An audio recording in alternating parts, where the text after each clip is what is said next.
Good morning, everyone. Welcome to our Saturday morning practice and Happy New Year. We're going to be spending the next hour and a half together. Today, our practice is about the breathing exercise, what North Indians call Anapana.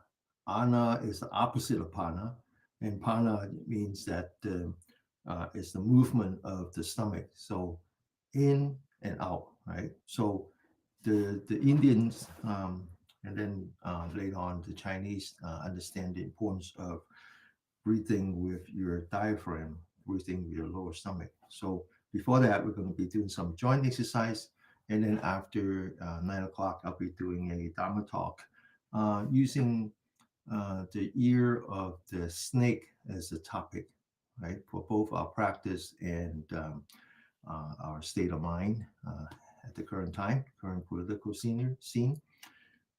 So let's start. And our exercise here is always about the body, the mind, and then the breath. The breath can be extended into like the energy. And so let's come back to our body first. Let's focus on the lower side of our back. Let's move towards the top of the head along the spine. And as we move one joint at a time, and we stretch the spine upward all the way up, as if we're hanging the spine on the ceiling. Then we focus on the shoulder. We lift up our shoulder, lift up the entire upper torso, as if we're bringing the shoulder to the ears. Then we lean back, and as we lean back, we open the shoulder. We open as far as we can, as we're squeezing a tennis ball in the back. And then we relax the shoulder, relax the spine, completely relax. We're going to be doing joint exercise starting from the wrist to the elbow to the shoulder. I want you to focus on the center of your palm now. And I want you to bring up your hand together with your mind all the way up to shoulder level. Now I want you to focus on the wrist. We're going to turn the wrist one turn at a time. Before you turn, I want you to examine your mind. Make sure that your mind is actually focused on the wrist, anchor on the wrist. And as you turn, I want you to know that each turn has a beginning and an end. As you go from the beginning to the end, I want you to examine the change in your wrist. And then when you get to the end, I want you to recommit and start again. One turn at a time. One turn at a time. Completely focus on the wrist. Completely focus on examining the change in your body. Any heat, any sweat, any pain, any numbness, any tightness, any kind of feeling. Always start from the beginning. Commit yourself. Anchor your mind on the wrist. Get to the end. Start from zero again. Recommit. One turn at a time. One turn at a time. One turn at a time. Now I want you to turn the other way. Come back to the wrist. One turn at a time. One turn at a time. Beginning. Get to the end. Recommit.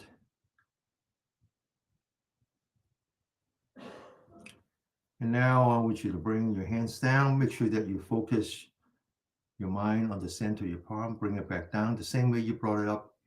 Once again, back to the spine. Start at the very bottom of your spine. Stretch your spine. Lift up that shoulder. Open the shoulder. Lean back up the torso. Relax the shoulder. Relax the body. Come back to the center of your palm again. Anchor your mind on the center of your palm. Bring it up. All the way up to the shoulder level. Now we're going from the wrist to the elbow. But once again, we turn the elbow one turn at a time.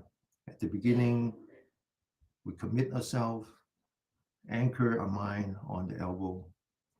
We follow the elbow, we examine the change in the elbow. And then when we get to the end, we recommit. One turn at a time, one turn at a time.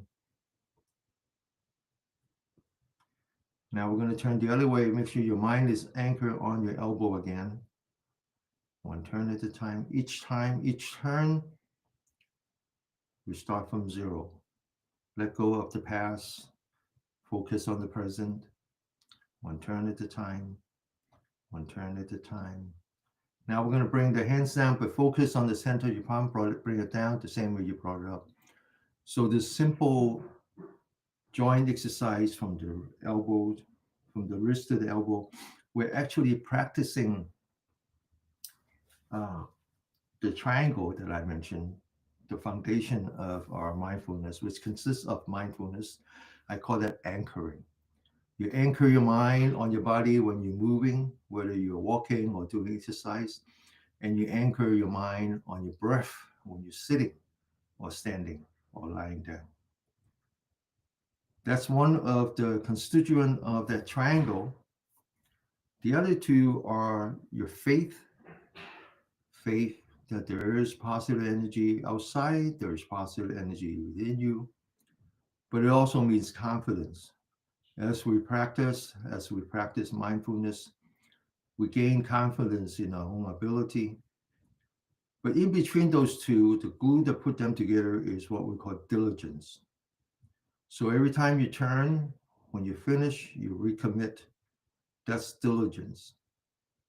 So now we're going to go from our wrist to elbow to a shoulder. I want you to focus on the body again. Always start at the body. At the very bottom of your spine, stretch your spines upward, lift up your shoulder, lean back, open your shoulder, relax. Once again, we focus on the center of your palm. We bring up your hands, cross your hand this time. Bring it up, cross your hand. In front of you, all the way on top of you. Let's stretch the upper torso. And then as we come down, we want to point the center of your palm outward, open that shoulder, feel the change in your shoulder. Let go of that, come back and refocus, recommit. Continue. Stretch, open, palm facing outward, feel the change in your shoulder. Up again. Stretch, open the shoulder, feel the change in your shoulder. Up again. Stretch, open, feel the pain in your shoulder. Let go of that pain. 2 more times. Follow the center of your palm. Anchor your mind on the center of your palm. Stretch, open the shoulder as wide as you can. Feel that pain. Let go of the pain. Come back. Anchor your mind on the center of your palm again. One last time.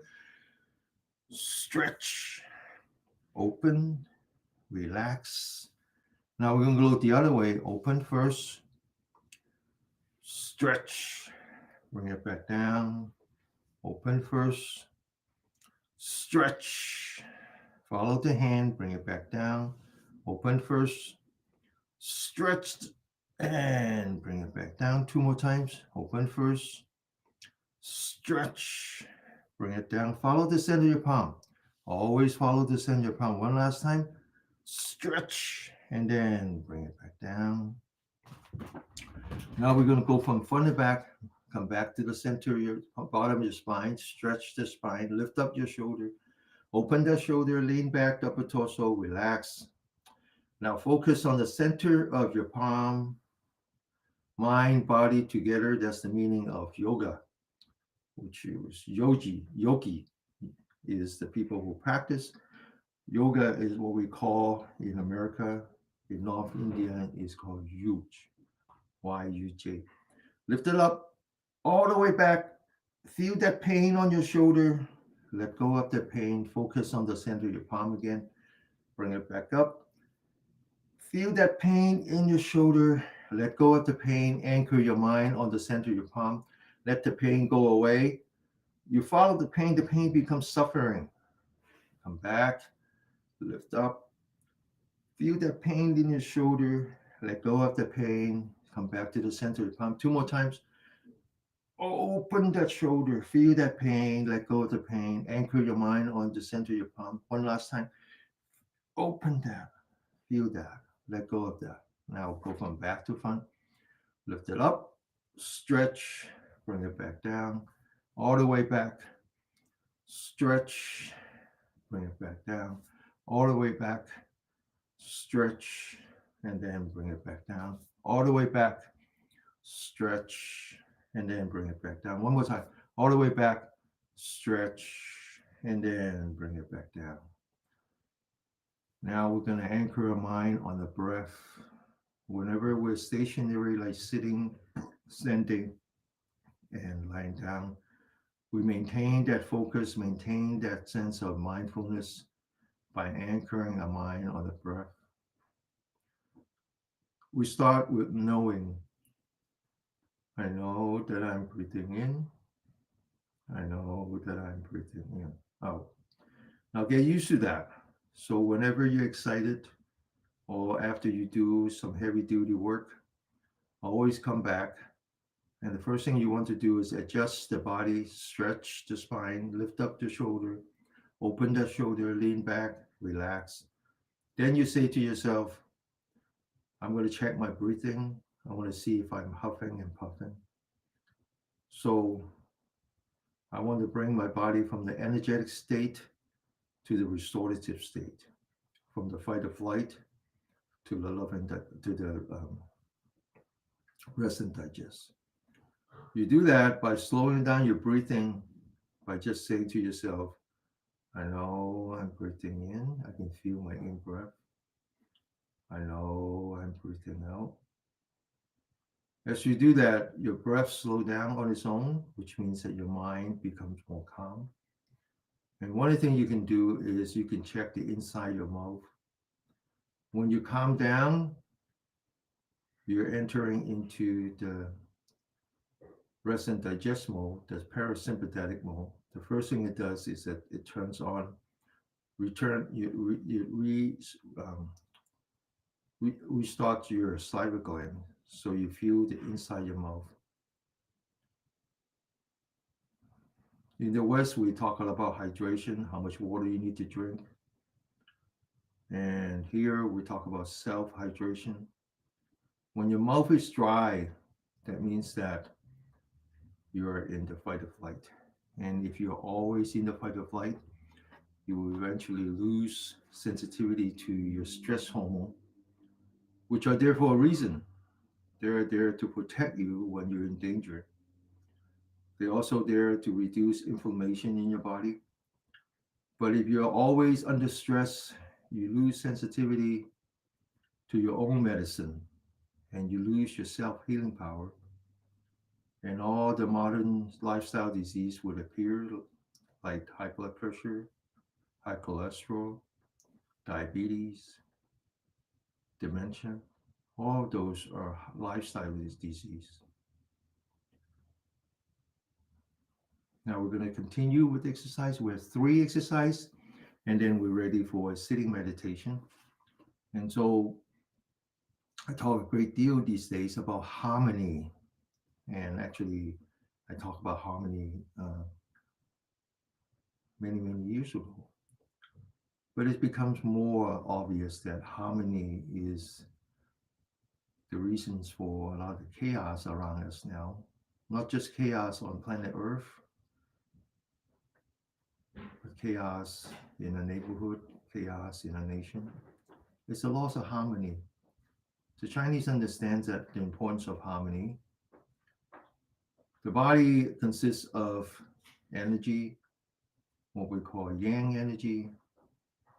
If we translate literally, it means energy of the sun, but also contains yin energy. And once again, if you translate literally, it means the energy of the absence of the sun. One is visible, one is invisible. It's not that one is good and one is bad. That's never about that. Good needs bad, bad needs good. There just needs to be a balance and harmony. So let's continue with the exercise.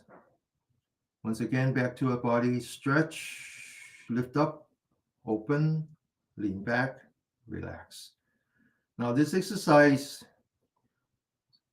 is also good for the brain, the left brain from the right brain. For one to be healthy, especially neurologically healthy, you need the harmony between the left brain from the right brain. Let's bring up our left hand to and let's stretch out our right hand. We're going to focus on the right side, focus on the center of right palm. We're going to move the right hand, which is keeping the left hand stationary, meaning that we're using the left side of our brain. We're going to bring it in front of us, making a nice big circle. And then we're going to bring it as far back as you can. I want you to feel that pain. I want you to accept that pain. I want you to let go of the pain. Sit up straight. Bring the other hand, keeping the right hand stationary, using only the right brain. Feel the pain, let go of the pain. Now to the right side again. Keep practicing. Feel the pain, accept that pain, let go of the pain. Sit up straight, left hand. Feel the pain, accept that pain, let go of the pain. Sit up straight, right hand now. Feel that pain, accept that pain, let go of the pain. Left hand. Feel it, accept it, and then let it go. Two more times. Sit up straight, left hand stationary, right hand in front. Feel it, accept it, and then let it go. One last time. Feel pain, accept that pain, and then let go of the pain. Back to the breathing. Start with knowing. I know that I'm breathing in. I know that I'm breathing out, one breath at a time.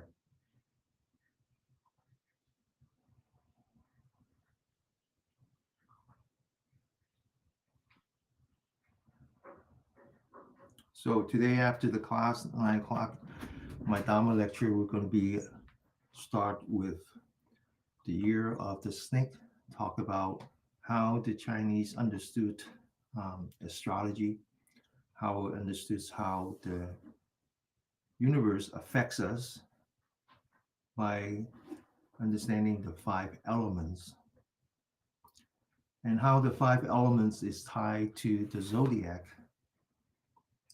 And then I'll start to talk about, at the end of the talk, I'll start to talk about how we were built on a foundation of mindfulness, diligence, and faith towards what's called samadhi, and sometimes it translates into concentration, and then from samadhi to wisdom. But that's the closest translation that we can have to the Sanskrit word called Prajñā. Prajñā is really the light within you. And we can't see that light because it's all covered with our entanglement, what I call the cloud. And as you learn to push away that cloud, you will start to see the light within you and the wisdom that are within you, not the wisdom that you went to school with for. The question is, how do you go then from the foundation of mindfulness, these 3, towards samadhi, concentration?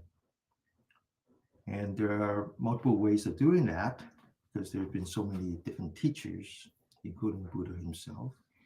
So today I'm going to talk about the 9 abiding mind, which is a technique that is common among the yogis and also among the Tibetans monks. In the future, I will talk about what was actually taught by Buddha himself. So once again, let's review the wording. The foundation is mindfulness, which we call sati. I'll talk about that. Faith, which includes confidence in yourself. And then diligence. All right. From that, we built onto something called samadhi.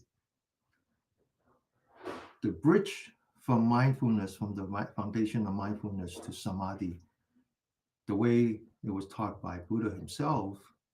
It's called samatha and vipassana. So for those of you who have heard of the word vipassana, you know about um, a 10-day vipassana training, or if you have seen the YouTube video that talks about how we brought meditation into the prison, the title of the YouTube is called Vipassana Behind the Wall or something like that. So very often we think of Vipassana as a silo, that is a technique all by itself. It is not. That's why it was so important for me to explain that mindfulness is not a silo. Mindfulness is a stepping stone. It's a stepping stone. It's important to understand everything as a stepping stones in your journey.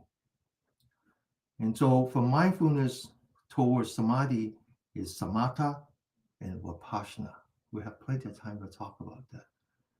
I find it necessary to talk about samatha a little bit.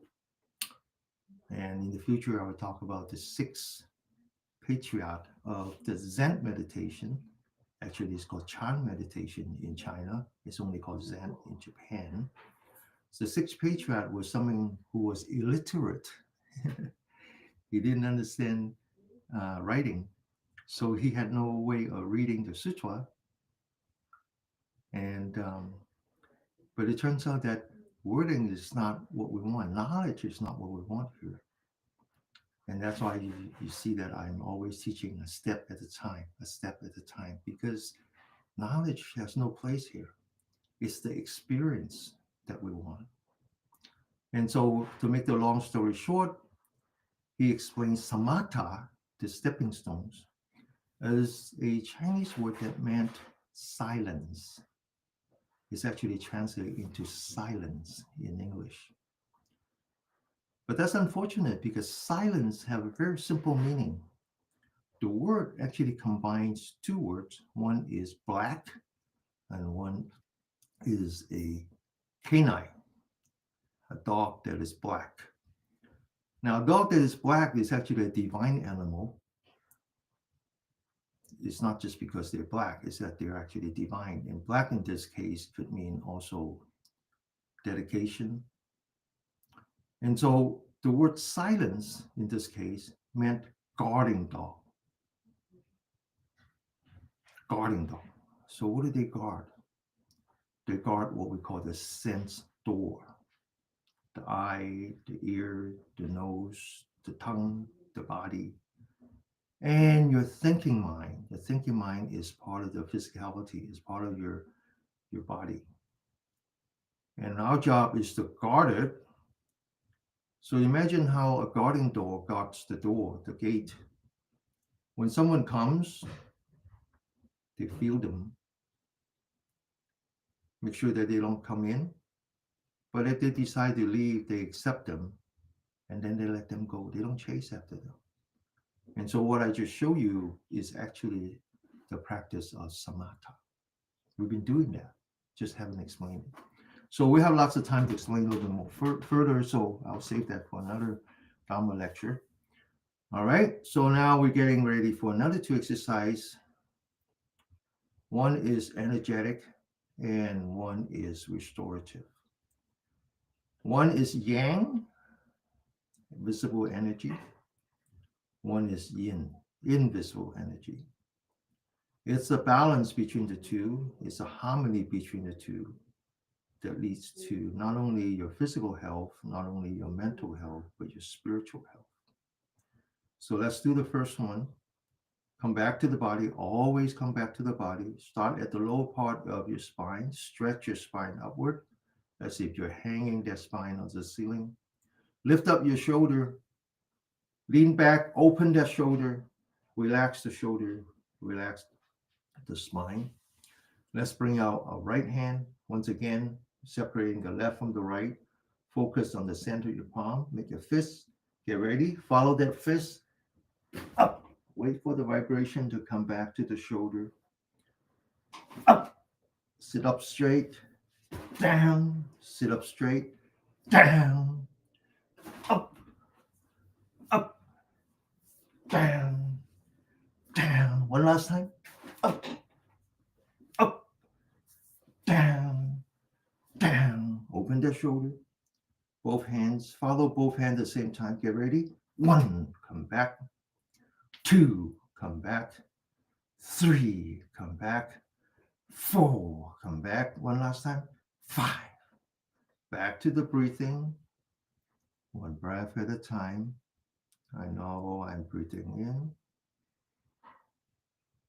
I know I'm breathing out. One breath at a time. Okay. All right. So now we are ready to do the last exercise, which is a restorative exercise. It actually energizes the vagus nerve, which is an important part of your parasympathetic nerve. And meditation is all about letting go, right? And it's a practice. It's not a knowledge. And but before you can let go, you gotta relax your body. So back to a spine, stretch, lift up a shoulder, open the shoulder, lean back, and then relax. Let's open the shoulder one more time, and then relax. Once you open the shoulder, there's two energy points in front. Let's put a thumb on top of that, roll up our four fingers. Now let's listen to our elbow. As we lift up our elbow, we're lifting up our entire upper torso, including the shoulder. Let's lift it up as much as we can. We continue to listen to our elbow. Let's point our elbow back so that we are opening the shoulder. We're squeezing a tennis ball in the back. Listen to the elbow. Let the elbow drop. We completely relax. Continue. Elbow pointing forward. We're looking down. We're hunching our back. We're bending our neck. From here, we follow the elbow. We lift up our elbow. We're looking straight ahead. We continue to point the elbow back. We're looking at the ceiling, 45 degree. Squeeze the back. Now we bring back the elbow. We're looking straight ahead again. We continue until the elbow is pointing forward. We're looking straight down. From here, we close our mouth. We use our nose to breathe in gently, continuously, and then until we open our shoulder. As we come down, we continue to close our mouth. We breathe out. We don't like to open the mouth because we don't want to dry up our saliva. Those salivas are called the J letter. We want to actually let them flow into our stomach. They contain enzyme to improve our digestions, but not only that, they improve our immunity. Breathe out. Breathe in. Breathe out. Breathe in. Lift up the body. Open the shoulder. Breathe out. Relax. Always relax on the out breath. Breathe in. Breathe out. Breathe in. Breathe out. Two more times. Pointing the elbow forward. Bring it back up. Breathe in. Breathe out. Oh, completely relax on the out breath. Okay. One last time. Breathe in. Breathe out. Now lower your hand. Completely relax. Right. Feel the inside your mouth. Okay. Close your mouth. Feel the inside your mouth. The only way that you know that you're in rest and digest is when you actually have saliva. Okay. And you notice that every day that I'm with you, every Saturday here, after an hour and a half, non-stop talking, non-stop exercise, I still have to swallow my saliva because I'm maintaining mindfulness. I'm either focusing my mind on my body or I'm focusing on the breath. Now we're going to come back and we're going to start doing some sitting meditation. We're going to do two parts. The first part we focus on the belly button.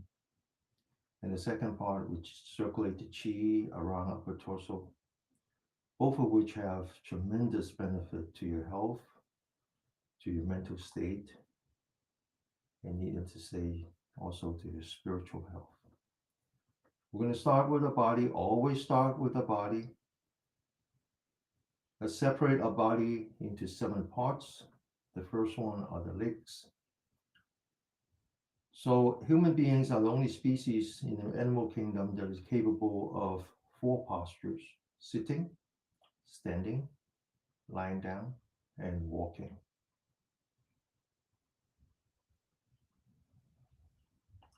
When we sit like a bell, like a Liberty Bell. When we stand like a pine tree. When we walk like the wind. And when we lie down like the bow and arrow. We sit like the bell, meaning that the legs are the pedestals.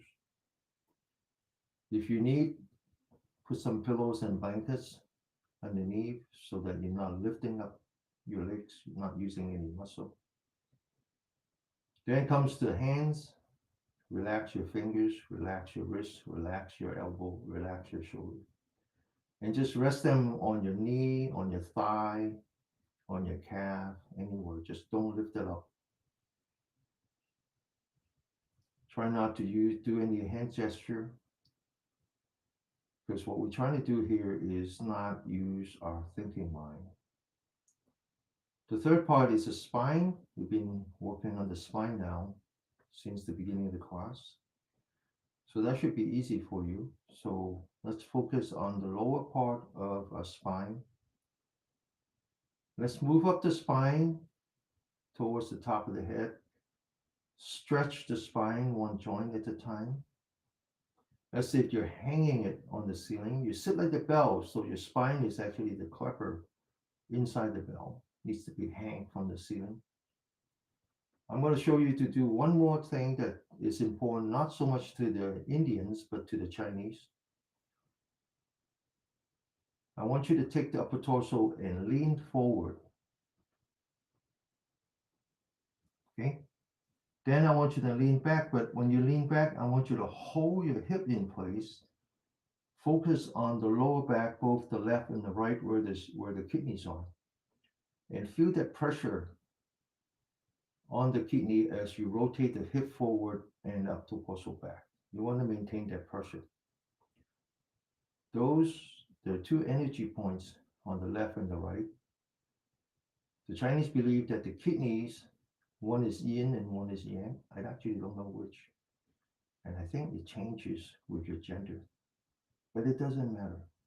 What matters is that you try to maintain some pressure there. And what you find is that if you actually maintain pressure on those 2 energy points, you sit better. You tend to be sitting more comfortably. So keep leaning back while maintaining the hip in place. Feel the pressure in the 2 lower back, left and right. Okay. Now you lift up your shoulder. You open your shoulder, and then you relax your shoulder. Then I get to the head. The head is very heavy. So once again, we don't want to use muscle, which means that we lean back the forehead. So the ears on top of the shoulder, the weight of the head is on top of the spine now, like balancing a bowling ball.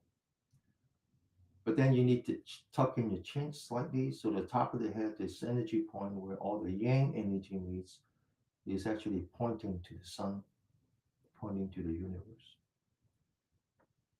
Then you just want to relax your eyelid. You close your eye, but you don't shut it tight. You just relax like a baby. You see some light coming in through your eyelashes. And finally, it comes to the tongue. You take the tip of the tongue, you put it between where the teeth meets the roof of your mouth. Right behind this energy point that is below your nose, above your lip. This is where all the yang energy meets the yin energy. You need to do that, first of all, to turn on your saliva gland. Second of all, Let all the saliva flows into your stomach or into your lungs so you don't choke on it. But most importantly, you complete the electrical circuit. Now we're going to come back to our breath. Again, starting with knowing. I know I'm breathing in. I know I'm breathing out. Try to stay focused on your stomach and not on your nostril. Think about the blacksmith. He has a bellow and then he has a chimney. The nostril is just a chimney. The stomach is the bellow. Breathing actually is done by the stomach, by the by the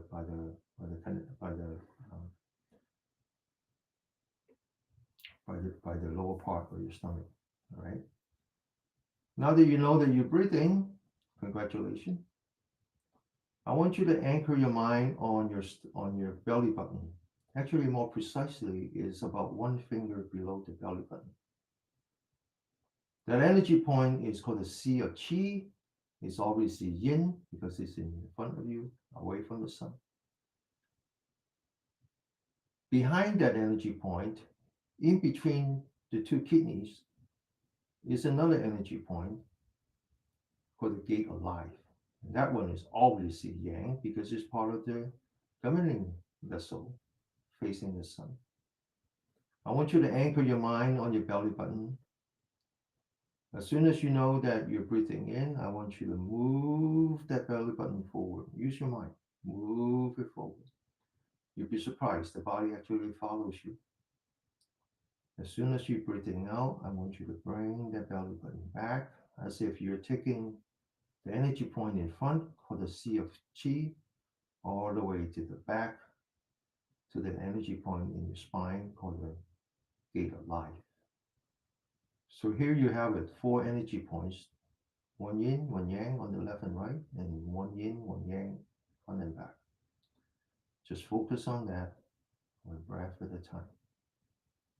Breathe in, move forward. Breathe out, move backward. When you move the belly button forward, you notice your stomach expands. That's because you're pulling the diaphragm down, increasing the lung capacity. And when you bring it back, you notice that the stomach collapses. That's because you're pushing up the diaphragm, emptying out all the stale air at the bottom of your lung. So without explaining further, you know this is healthy for you, but it does something else. When you breathe in, you bring down the diaphragm, you actually enter into the fight or flight. And when you breathe out, you bring back the stomach, the belly button, you're returning to the rest and digest. So in fact, you're cycling between the two autonomous nervous system, restoring the harmony between the sympathetic and the parasympathetic. The Western scientists are extremely interested in this way of restoring your health, restoring your self-healing. They actually measure the heartbeat and they notice that when you breathe in, the heartbeat goes up. And when you breathe out, the heartbeat goes down. The measure of the difference is called the heart rate variability. Your Apple Watch actually measures that. And the doctor measures that. And they notice that there is a correlation between what's called HRV and the deposits in the brain, which leads to dementia. So this exercise all by itself using the lower abdomen has been proven scientifically to lower your chance of having dementia. And in fact, just lower your chance of having any kind of inflammations in your body by restoring the harmony between the yin and the yang. When you're in the sympathetic mode, you release stress hormone, reduce inflammation. And when you're in parasympathetic mode, the body restores sensitivity to the stress hormone. Let's sit for 5 minutes. Breathe in, breathe out. Focus on the belly button. Move the belly button forward when you breathe in. Move the belly button back when you breathe out. One breath at a time.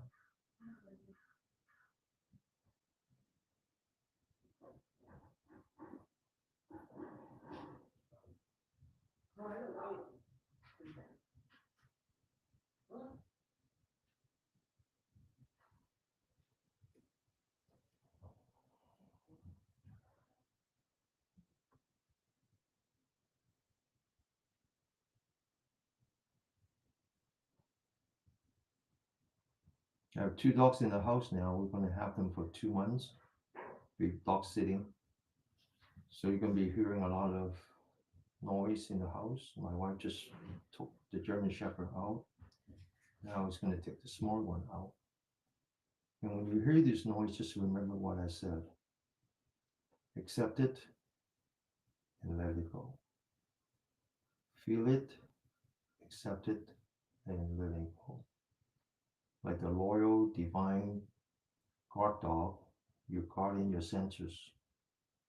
Whatever it is happening outside, whether it is sight into your eyes, noise into your ear, smell into your nose, taste into your tongue, touch to your skin, or just random thoughts in your thinking mind. Feel it, accept it, and let it go. Guard the door, but don't chase after the intruders.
Okay, we're going to continue. Just let go of the belly button for now. Continue to feel your breath. Feel your in breath. You notice that your stomach opens slightly by itself. Feel your out breath. You notice that your stomach closes in by itself. Maintain that feeling. Come back to the body. Once again, stretch. Lift up the shoulder. Open the shoulder. Relax. Once again, try to rotate the hip forward. Bring back the upper torso. Now I want you to focus on the lower part of your spine. Remember the 4 energy points that I talked about. The 2 on both sides of the lower back where the kidneys are. In the middle is the gate of life. We were focusing on the chi of the sea of chi, which is the front, and now I want you to focus on the back. Continue to observe your breath. When you know that you're breathing in, I want you to start at the bottom of your spine, walk up the spine all the way to the top of the head. Stretch your spine as you go to the top of your head. And when you start to breathe out, I want you to stop at the top of the head, come down to the forehead, to the bridge of your nose, through the tongue, all the way back to the belly button.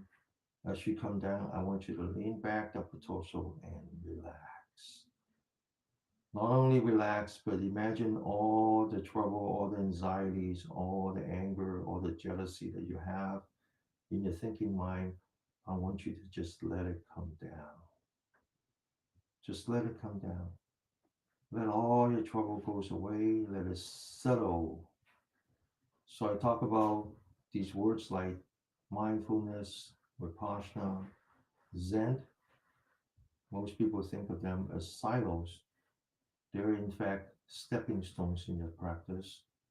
And this way of letting down all your trouble, all your suffering, and let it settle, this word called sedimentation is actually Zen.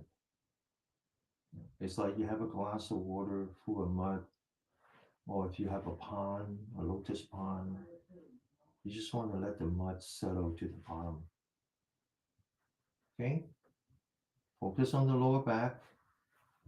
When you breathe in, go up towards the top of the head, stretch your spine, feel the life energy that is traveling in your spine upward. And then when you breathe out, relax, lean back, and let all your suffering settle. The reasons that we hold the hip forward and lean back up the torso is because we're energizing the kidney energy, or the energy that we are named after the kidney. The essence of the kidney energy is actually marrow. Kidney is considered water, is everything that is liquid in the body is part of the kidney energy. And so when we hold the hip forward and then we let it rise on the spine, that's the essence of the kidney. It's the marrow that is inside our spine. The Chinese even think that the brain matters are part of that marrow. The brain is called the sea of marrow. Okay, so make sure that you sit with the hip forward, you lean back up the torso, and when you breathe in, you let it rise. You stretch the spine upward and you feel that life energy traveling in your spine all the way to the top of the head. That's what we call yang. That's the visible part of the energy. That's the energetic energy. But then we need to maintain harmony. And so as we breathe out, we accept that yin energy, that invisible energy, and just let it come down, settle. So once again, we're cycling between the yang as we go up and the yin. It's a harmony that is important. Let's sit for another 5 minutes.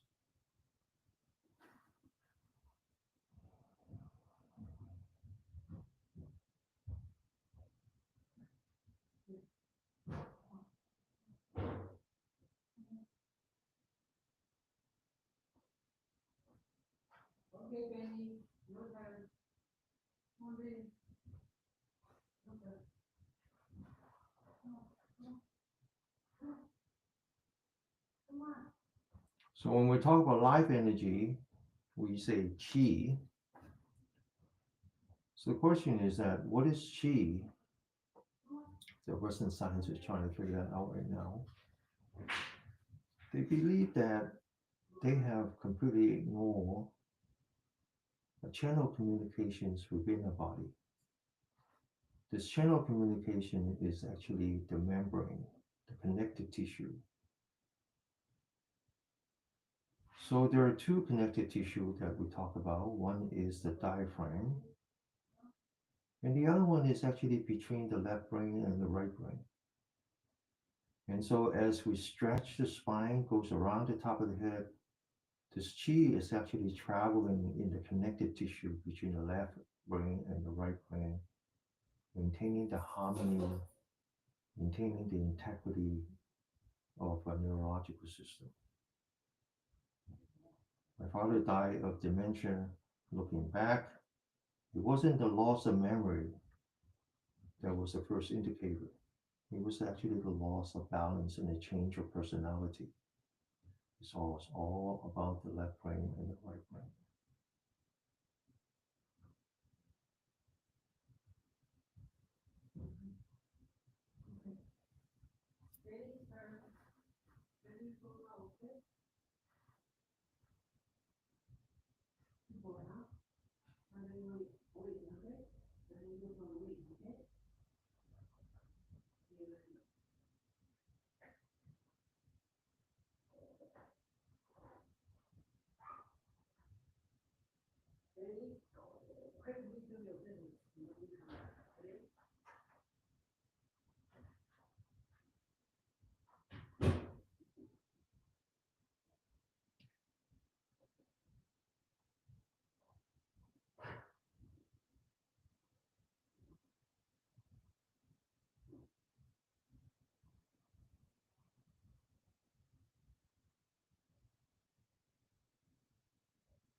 Okay, open your eyes. All right, so we're gonna getting close to the floor exercise where we're doing the um, the pranayama, the breathing exercise. And so you notice that we always alternate between the yin and the yang. And so this was a very restorative yin kind of exercise. The breathing exercise is very similar, very restorative. So in between, we're going to sandwich something called a little bit more energetic. So we're going to do some stretching. Yeah, Serena has a very good comment. She said the Western medicine may be catching up someday to what the Eastern traditions have always known. So, for me, it's that is very very very true.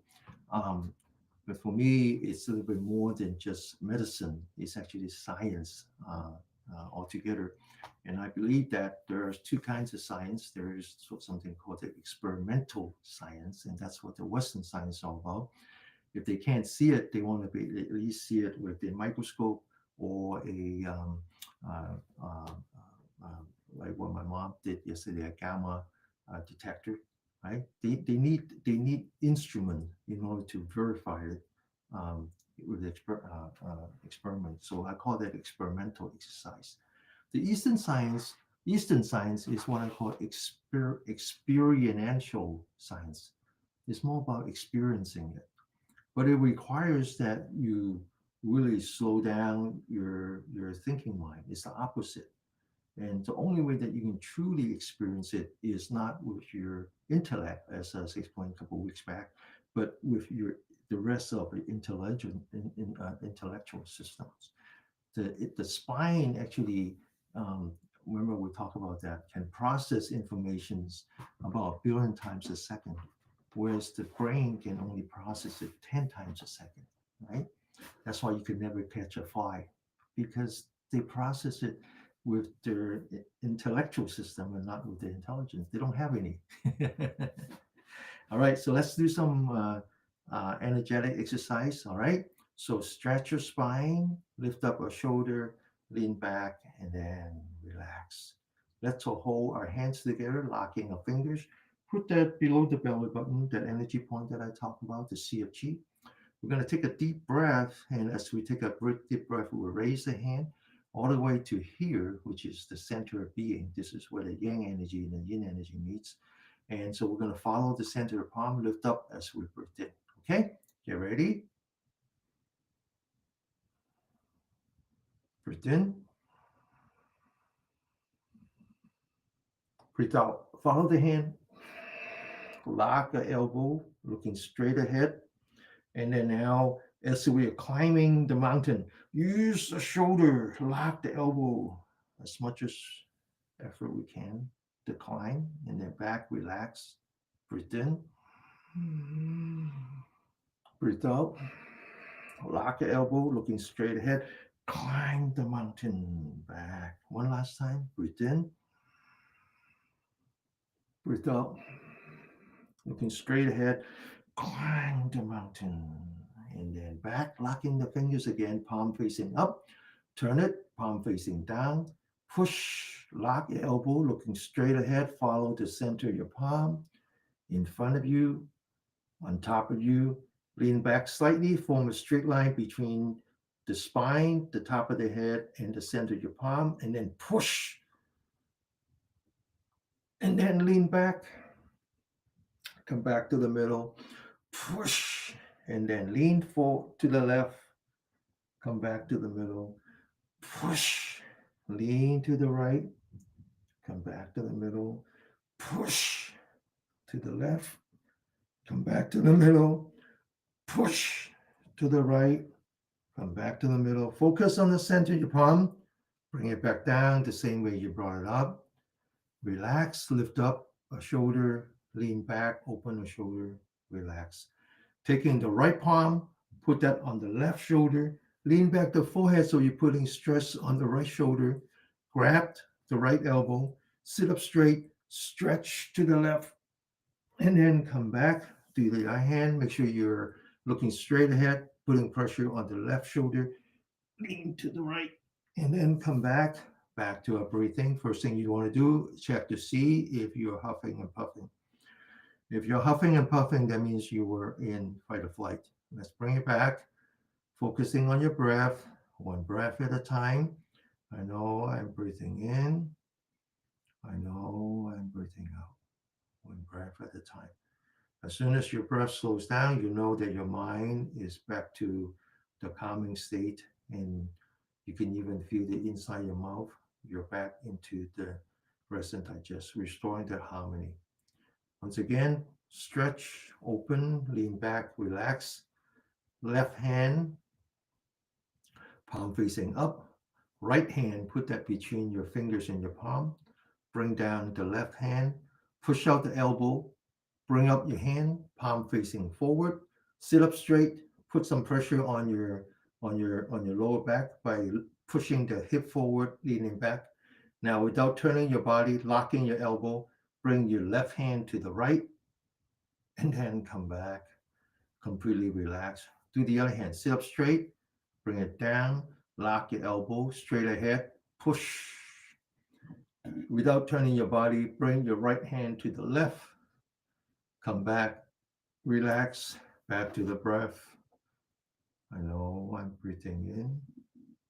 I know I'm breathing out. Once again, open the shoulder, straighten up the back, relax, and then right hand facing up, left hand facing down, open the shoulder. Focus on the right hand as if you're pushing up the sky. Lock your elbow, wrist 90 degree. Focus on the left hand as if you're pushing down to earth. Lock your elbow, wrist at 90 degree. Bring back the right shoulder, the right hand. Turn your head to the left, stop at the shoulder. Keep turning your eyes as if you're looking at your back.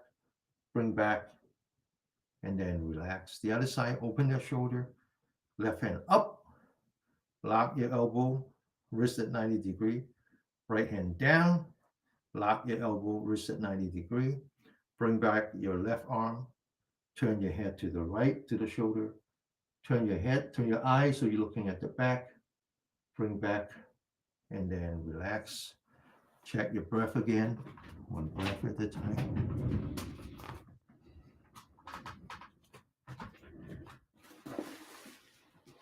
Sit up straight, open that shoulder, and then relax.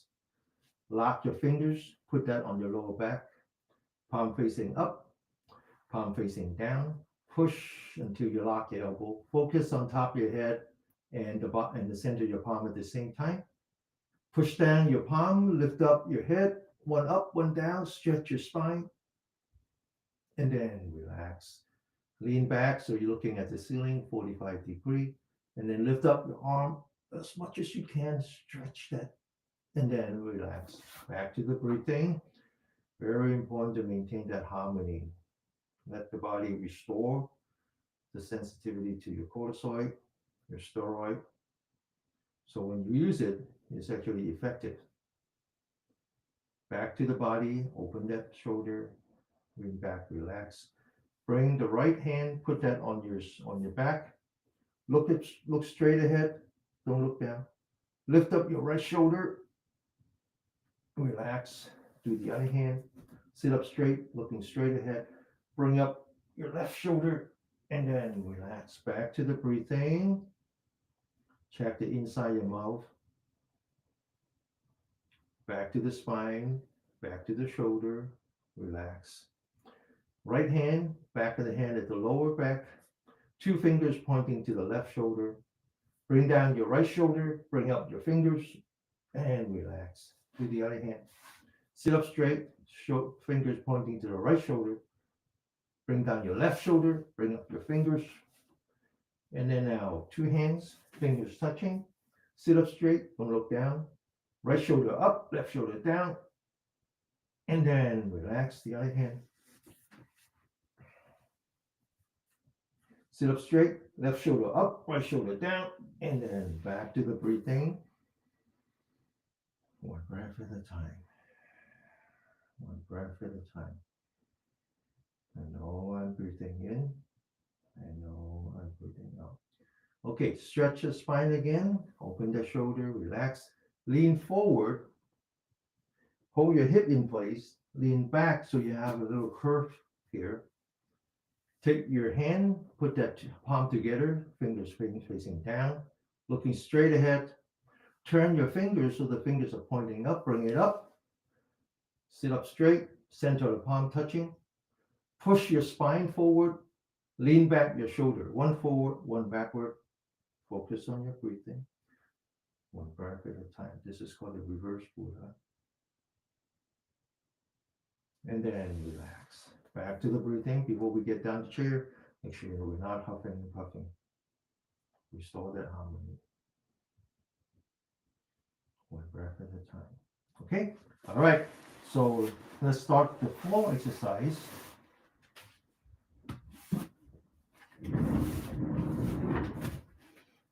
And we continue with the joint exercise. This time we're going to do the knee. The knee is like the elbow. Okay?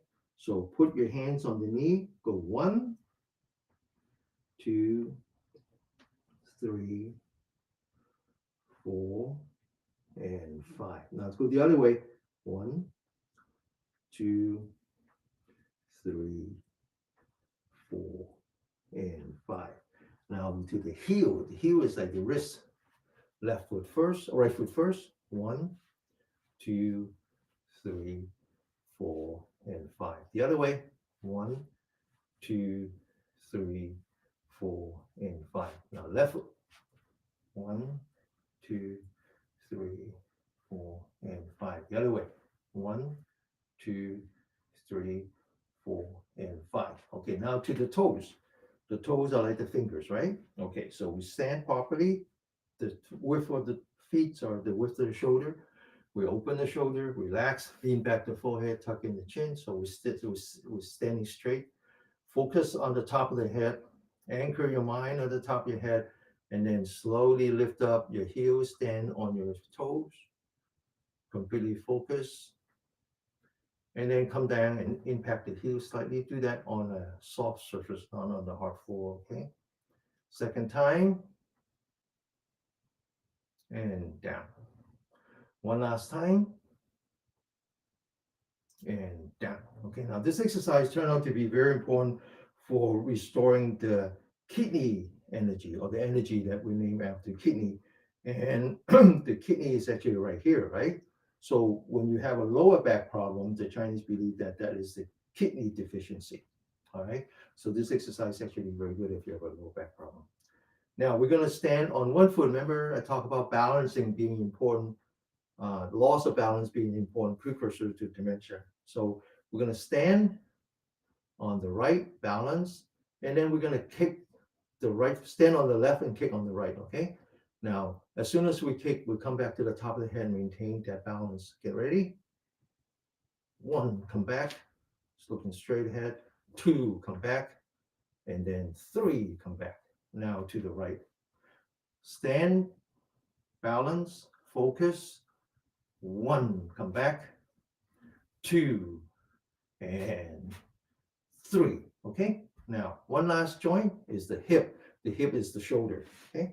All right. So first we're going to stand on the right foot. We bring to the left foot. We form a straight line between the heel, the knee, the hip, and the shoulder. And we turn the left hip. Then we move back, relax. Second time, turn. Now you'll find that as we age, it's very important to keep the hip in place. Relax, because it's the only thing that allows us to restore the balance if we fall. Okay, so dancing, Tai Chi, those are good exercise, right? All right, bring it to the right, stretch, forward, relax, forward, relax. One last time. Forward, relax. Okay, so now we're ready for the pranayama, the breathing exercise. And it's a meditation. It's just a meditation in motion, which means that you focus on your body. Let's focus on the palm, center of your palm, bring it up. 1, bring it towards you. 2, bring it down. 3, and relax. We breathe in with our nose. 1 and 2. Breathe in and breathe out and completely relax. In out. In, out. In, out. Okay, we change form. In, cross the hand, out. In, out. In, out. One last time. In, out.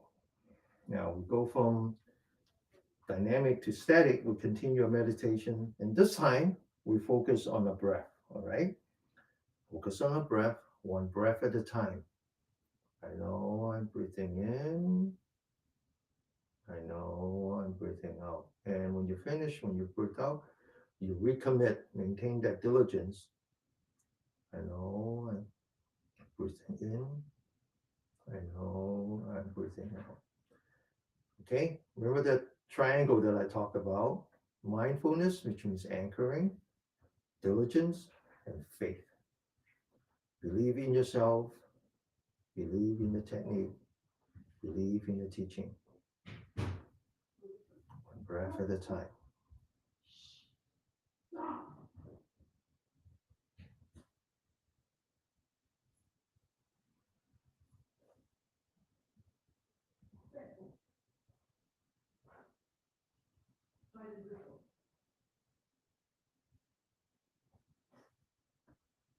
Okay, all right. Now the second form is called balloon breathing. So right foot first, right foot forward. We lean back so the toes on the right foot are up. We're looking at the ceiling 45 degrees. We bring up our hands, we focus on the center of your palm, and we just roll forward. So the heel on the left is up, and we're looking straight down 45 degrees, and then we'll open it again. As we move forward, we breathe in with our nose, close your mouth. As we lean back, we breathe out. This set exercise is very magical.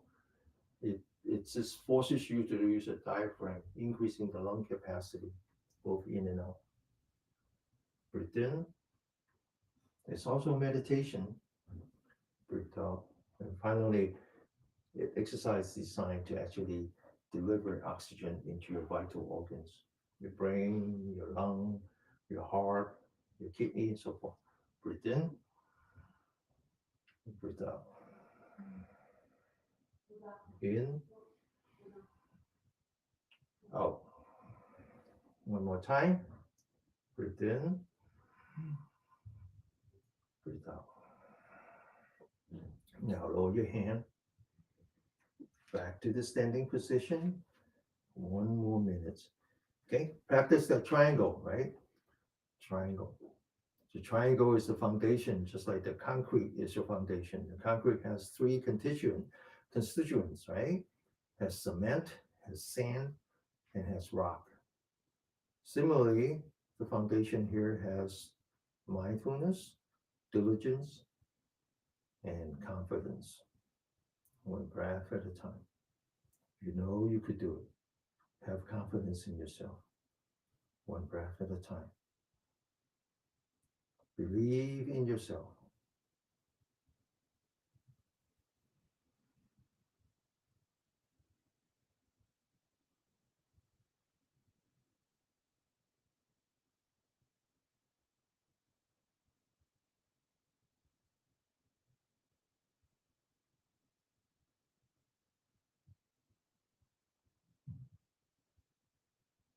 Okay, the belief is very important. I spent the whole lecture last week talk about that, right? That I believe that our country is fundamentally good. Why? Because I experience it. I experience people's compassion. I experience people's loving kindness. Breathe in, breathe out. In, out. Breathe in, breathe out. Breathe in, breathe out. One last time. Breathe in and breathe out. Lower your hand. Okay. Now it's much easier to it's easy to much easier to do meditation when you're moving, much harder when you're standing still. So it requires a lot of determination.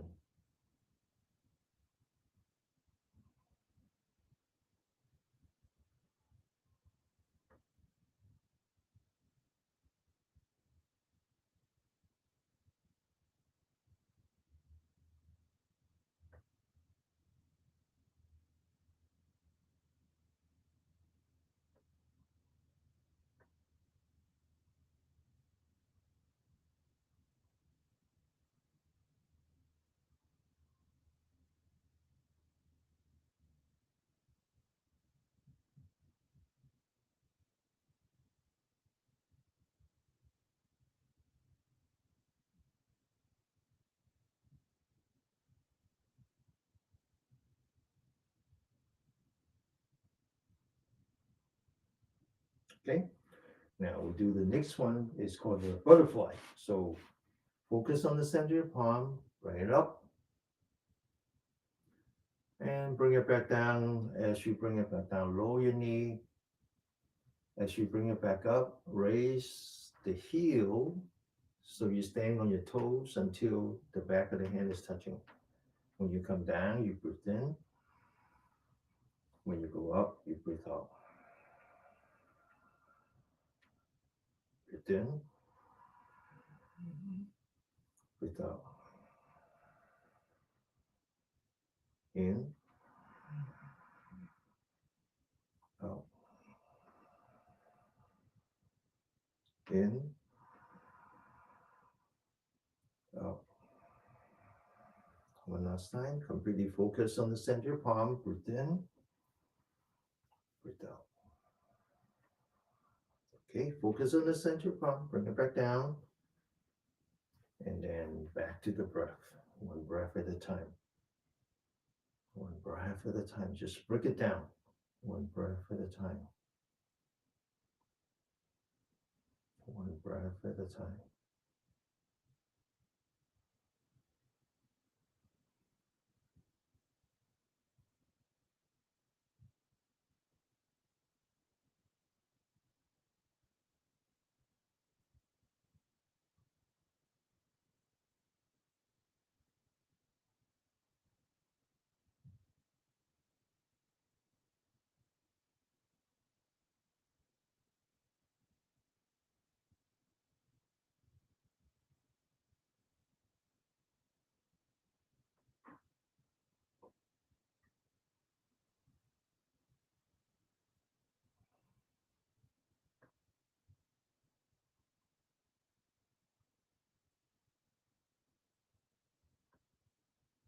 Okay, so the next one is called push hand.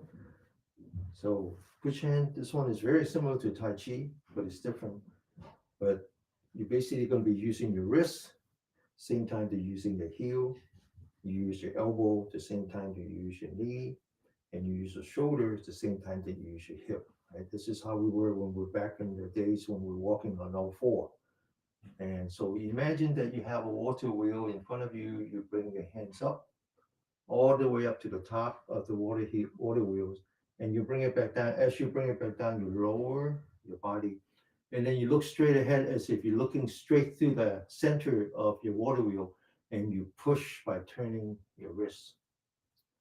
And as you bring it up, you breathe in, you continue to breathe in until you're here, and then you breathe out. Now, the trick is when you breathe in, you open your shoulder, and then when you breathe out, as if you're starting at the lower back. Remember those two energy points? And you push in, out, in, out. Now, the reason that it's different from Tai Chi is that Tai Chi is a martial art. So you have opponents. And so it forces you to think. Here, we don't think. This is a meditative practice. We don't think. We just feel. You feel your hand, you feel your breath, both in and out. You're using your intelligence and not your intellect. Out. Breathe in. Open the shoulder. Breathe out. Breathe in. Breathe out. One last time. In. Out. Okay. So let's come back to our breath. One breath at a time.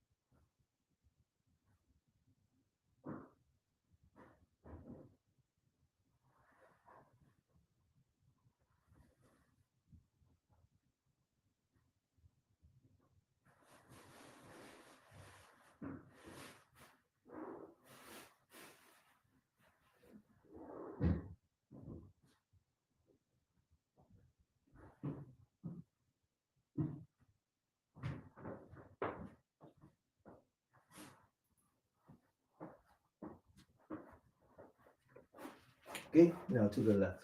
Get ready. Breathe in. Open the shoulder. All the way down. Breathe out. Push. In. And out. Just feel it, okay? Feel it. Don't judge it. Don't label it. Just feel it. Breathe out. In. Out. That's exactly what Mr. Miyagi teaches in the first Karate Kid. Just feel it. Wax on. Wax off. Don't judge it. Just feel it. In. Out. Completely relax on that breath. In. Out. One last time. Breathe in. Breathe out. Back to the standing. This is the last 1 minute meditation.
Okay, now the last one mainly is about the adrenal gland, okay, and relieving people of something called adrenal fatigue. When you're under so much stress, you're stuck on one side of the parasympathetic, one side of the autonomous nerve system, on the sympathetic, on the fight or flight.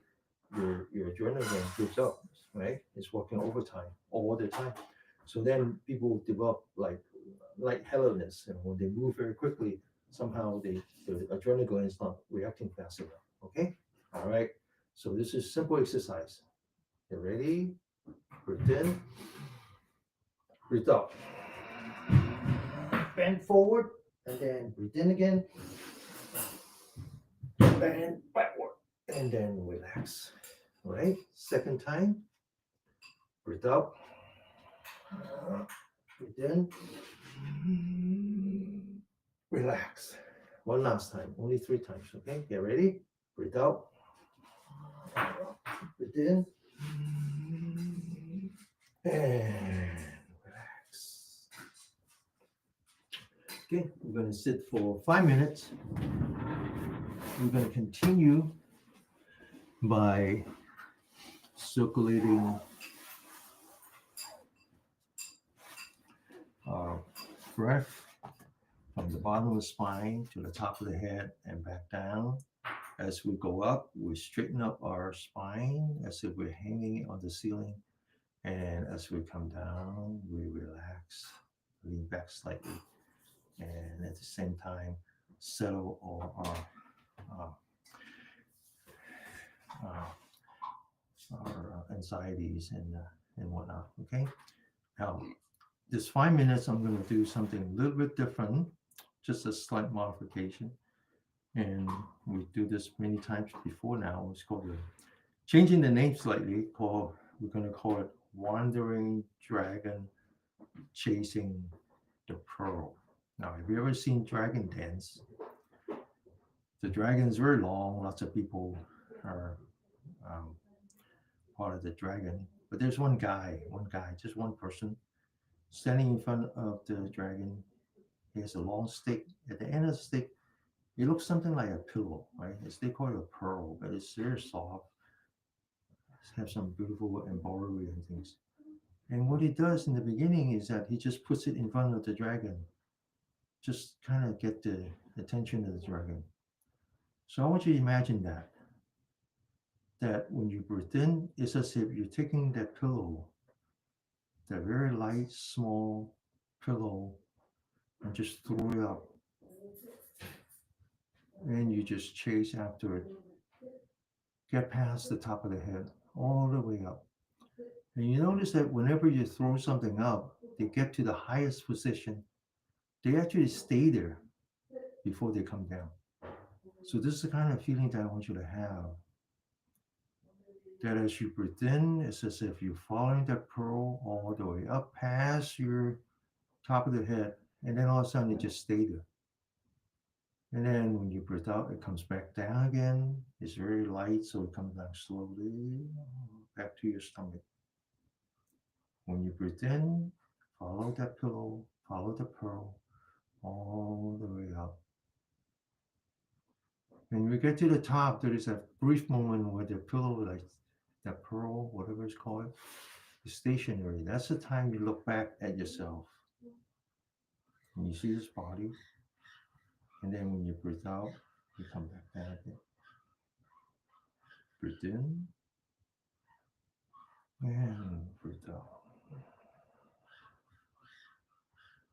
We call this wandering dragon chasing the pearl. Okay? The dragon is you. That's your mind. The pearl is a chi. That's the energy rising in your spine. The key here is let that dragon be a free dragon, a wandering dragon. Don't let it get stuck on top of your head. You're not using your brain. You're letting the brain go. Just let it go as high as you can, as if the dragon is returning back to its ancestral home, the cloud. And then when it comes down, you enter your stomach, your lower abdomen, as if that is the cave. And then just let it go again, up and down. Very free. Okay? We got 2 more minutes.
Okay, open your eyes.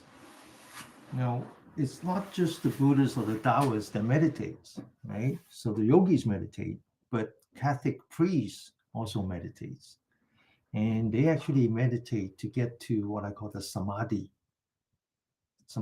right? So I talk about the triangle faith, diligence, and sati, which is mindfulness foundation. And then from that, you build, and the next step is samadhi. And so, why does a Catholic priest practice meditation? Because samadhi is actually the common language with the divine. Okay. And so, but then I said, well, that's a long way from here. So, let's find some stepping stones. And I talk about samatha and vipassana as the stepping stones.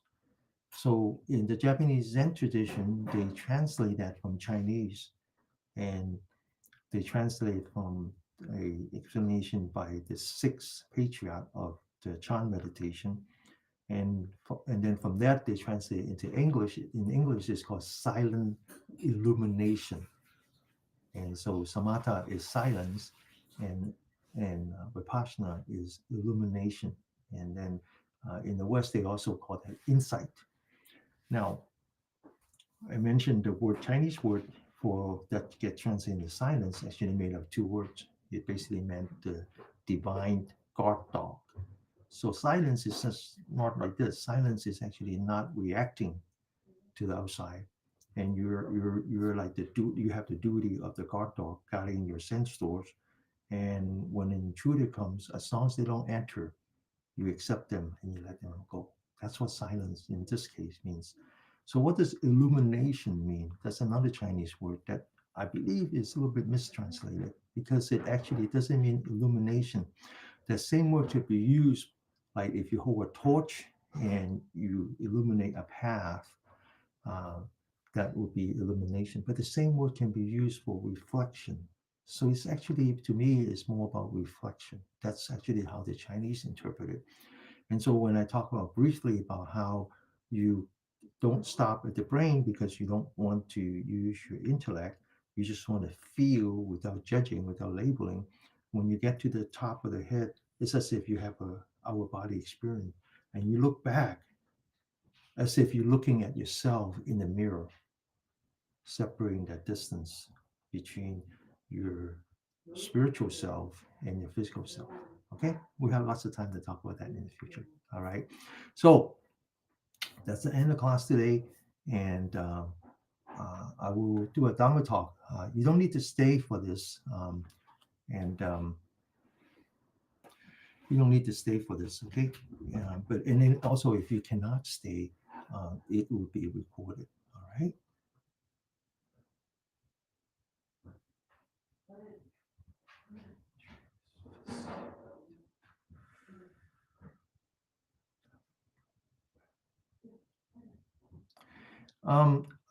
Alexa, not sure you're still there, but you said something about my picture is fuzzy. Any tips to fix it? I have left and come back and no help. You're trying to beat it into submission. You're trying to use this part. You're trying to use the brain. That's the problem in a lot of the teaching outside is that they don't actually um, focus letting go of your thinking mind, and that creates some danger because I'll tell you a story. So if you ever visited Yellowstone Park, they have a place where you can pay some money and go visit. It's the oldest jail um, in the West, and it's known for um, people, if they get released, they either get released lying down, meaning that they're dead, or when they get released, they become they're crazy, they become crazy. And the reason is that it's totally dark inside. And when you're totally dark and you have no more um, disturbance to your ear, your eye, your nose, and your tongue, and your body, and you're left with just the brain, then and you don't know how to not use the brain, not to let go of the brain, it's actually a big problem. And that's why I used to work in the prison every Sunday. And the worst thing you can do to an inmate is to lock them up in solitary. They go crazy. And so you got to be very careful about not using your brain and just relax and don't say, oh, then he says, do this, and I must do this and do this. No, not necessary. Just, it's just a guide. Okay. So don't, so when you feel dizzy and fuzzy and all that, it's just, I believe you're putting too much emphasis on this. And this is common in Western is that it's all about here, right? Okay. And, all right.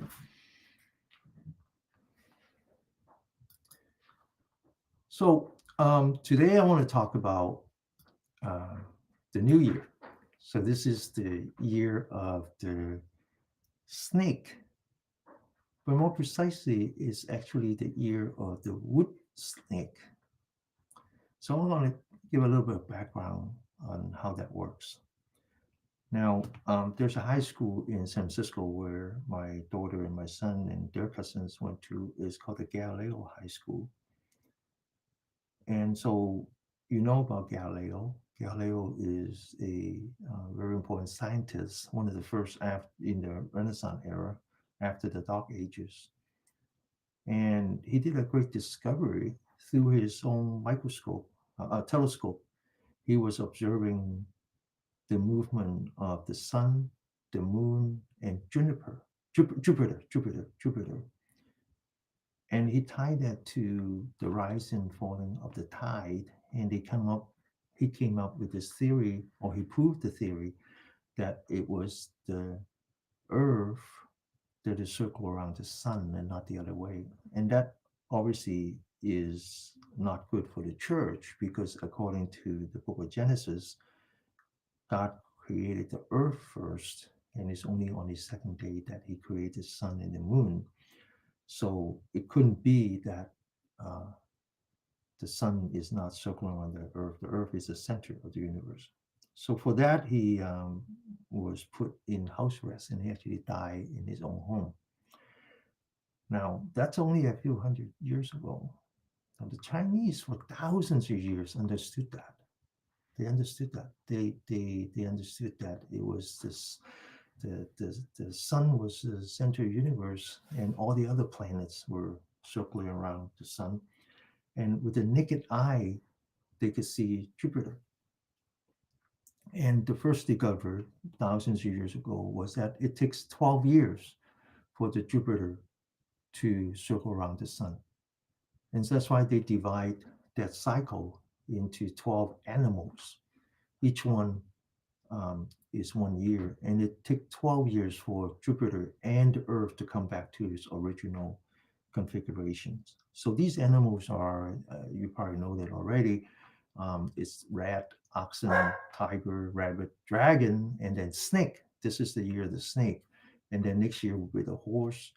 Horse is my son's year. Sheep is my daughter's year. And then monkey, that's my year. Rooster, dog, and pig. So those are the 12 animals, and they represent the 12 configurations. And but then they decided that that's not enough granularity, right? You can't determine someone just by one of the 12. And so with the naked eye, in a good night, they actually observed four other planets, so a total of five. And then they decided that since there are five planets and it takes 12 years for Jupiter to circle around the sun, it would take 60 years to actually return to its original configurations.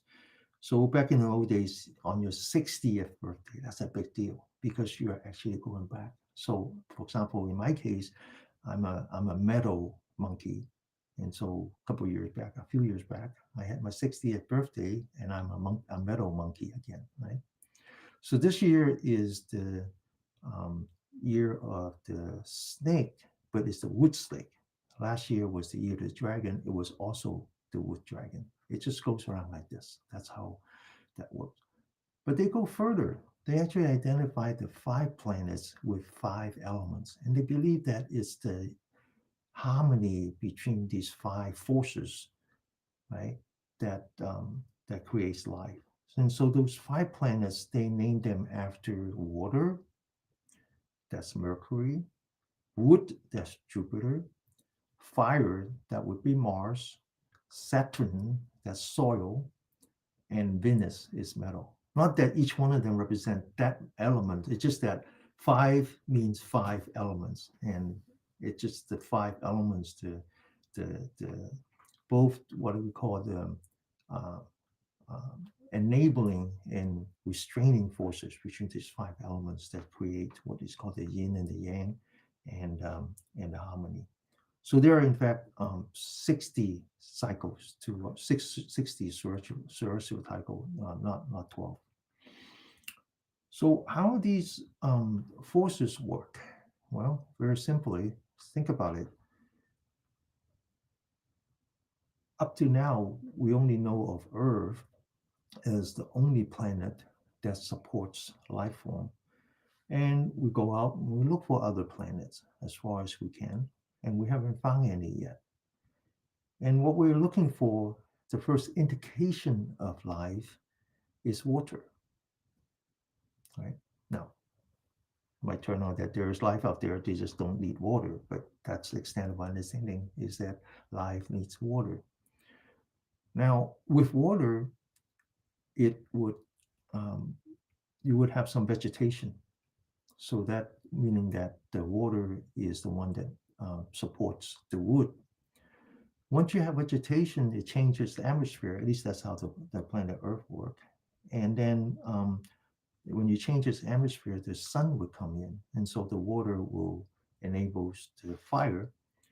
And once the sun comes in, it warms up the soil, so the fire enables the soil. And once you have soil, you support more vegetation, and the vegetation turns into mineral, so the soil supports the mineral. And once you have mineral, mineral is get back to the water. Now it's life to water, right? Mineral. And so that's the kind of enabling cycle. One support the other. But if that's what you have, that's not enough because you also need the restraining. And so in this case, is imagine you have a pentagon with all six, and then there's also in between, so it's a restraining. So for example, water restrains fire, right? That's obvious. Fire restrains metal, it will melt it. Metal restrains wood, right? You can actually cut through wood, and wood restrains soil.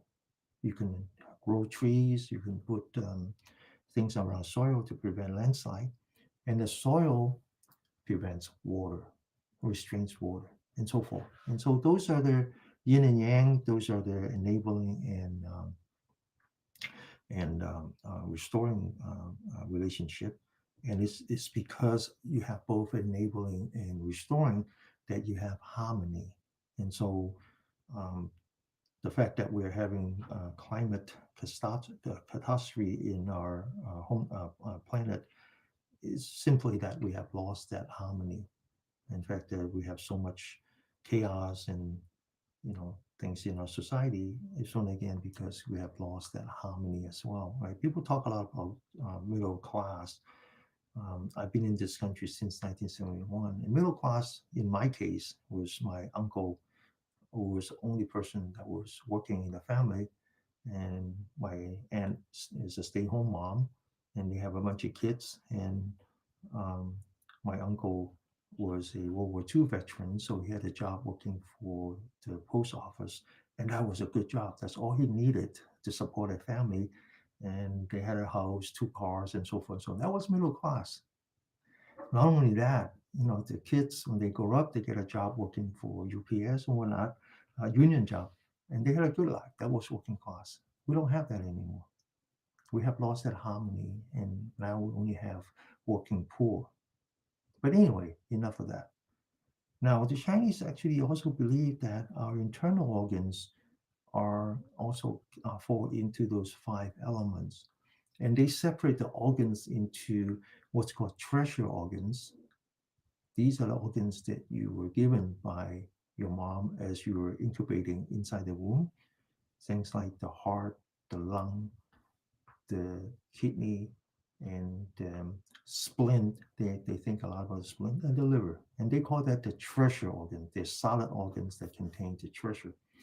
Then the other ones, they call it the chamber organs, they're empty inside. The intestines, um, the the bladder, and so forth.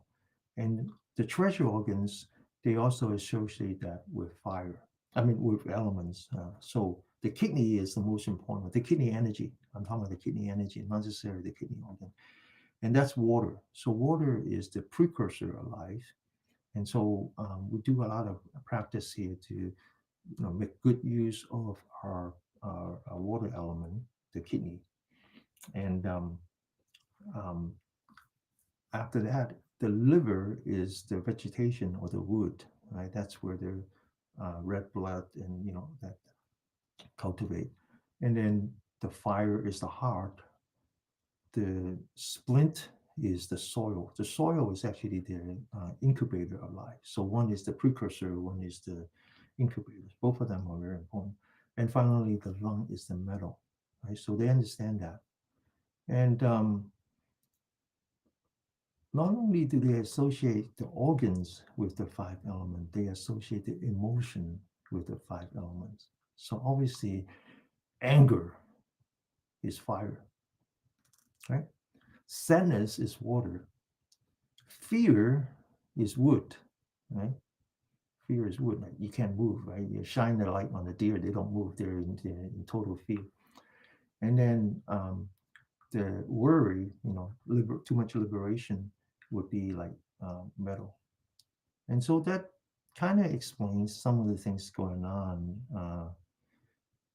Once upon a time, when I was a kid, um, people start to understand cancer, and it's such a scary disease that nobody even mentioned the word cancer. You can't even mention the word cancer. You say something like that, and people understood cancer. That's a death sentence. And obviously, that's because they typically know about cancer in the late stage. And back then, there weren't much control on the environment, so a lot of cancers come from the environment. But these days, not so much. Not so much. I mean, even if you don't consume organic food, even the regular food doesn't have that much toxin in it. Um, but yet, cancer is not cured. If anything, there are more cancer now than there were when I was young. Even when we detect it earlier, you don't necessarily die from it, but it's still a very scary disease. So there are researchers think that maybe it has to do with our mental state. If you're angry all the time, anger is fire. So what sustains fire? Wood sustains fire. So you're always drawing energy from your wood element, which is a liver. And people who are angry all the time tend to suffer from liver cancer. There's an epidemic right now of young people, young Asian women suffering lung cancer who had never smoked before, doesn't consume chemical, and yet they're dying or they're at least suffering from lung cancer. How does that work? And so there are researchers that says, oh, because they're not happy people. When you look in, they're not happy. They're sad. That's a water element. So water element would deplete the metal element, would draw all the energy out of the metal element. The metal element's lung. And so people also understand that cancer means that you have cells that cannot, basically, cancer cells are just cells that cannot um, sustain its own life anymore. So they turn from the regular cell to cancer cell. But anyway, enough of that. I want to talk about the ear of the snake. Now, it's less than a week after the new president. And I said this before many times, and if my message doesn't get out loud and clear, let me say it again. If you vote for Trump, you're in the wrong class. You don't belong here. I have no place for you. No place in my heart. Sorry. I am so sorry for you. But it's going to be a tough time, and it's only been a week. Now, in the Chinese tradition, snake is actually known as the little dragon. Dragon is not real. Dragon is a mythical version of a snake. The snake and dragons are not that different. And actually, in many non-Western culture, now in the Western culture, we tend to associate dragon with the Bible, right? So we think of dragon. I mean, we think of snake as in the Bible. So we think of snake as a devil, devilish. But in the non-Western culture, dragons, I mean snakes. I keep mixing the two. Snakes are actually divine because they're dragon. They're little dragons. So, for example, in India, in Hinduism, snakes are called naga. Naga are semi-divine beings that represents fertility, cosmic balance, and renewal. So it's actually a good animal. It's actually a good animal. You think about it, right? They're a spirit animal because they live in the ground, right? And they don't actually hibernate. But when you see them in the spring, that's the beginning of life. They don't hibernate. So reptiles do not hibernate. Hibernation means that, like bear, they go into deep sleep. They are isolated. They live in isolation from the world. Snakes don't isolate themselves like that. Snakes enter into a dormant state. They don't sleep. They don't go into deep sleep, but they enter in the dormant state. And the technical term of that is called brumation, where they just slow down all their body functions to uh, conserve the energy, but they remain totally alert to any danger. So it's very appropriate that the first year of the new administration is the year of the snake. Why? Well, because it reminds me of a fight between Muhammad Ali and George Foreman back in 1974.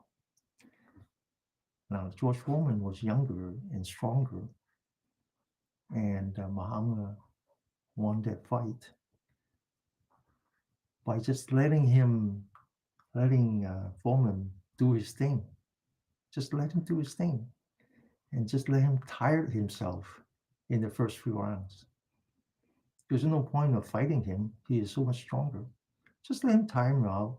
Wait for the opportunity.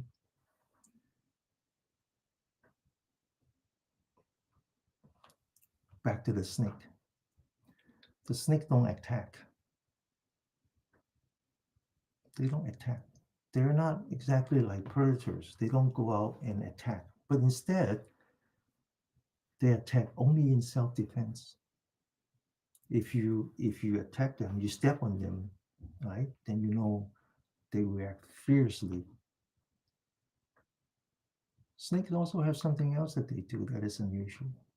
They shed their skins as a sign of renewal, as a sign of growth. So think about that. Think about all of that. What do we have to do in the next week, in the next month, and perhaps in the next year? Let the other guy fight it out on his own. Let him tire himself. Let him go silly. No point of fighting him now. Conserve our energy. Stay totally alert, but fight back quickly and fiercely when the opportunity presents itself. We conserve our energy. We go into a semi-dormant state. We maintain our spiritual integrity. Use the opportunity to get to know our true self, as if we're shedding our past, as if we're starting our renewal. That's what we need to do.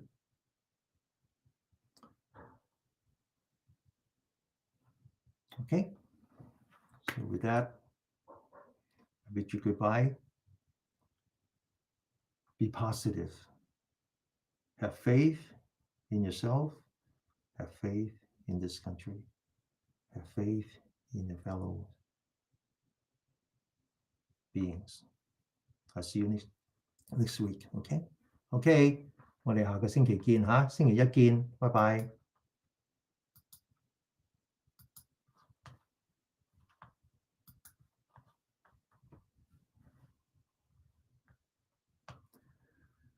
So Serena says, thank you for the comment. I really appreciate your comment. And she said, this is the only response to the new administration that makes sense to me. This I can work with. Rest, build strength, be resilient, be vigilant, be ready, have faith and love. Thank you so much. I couldn't have said it better. Okay, bye everyone.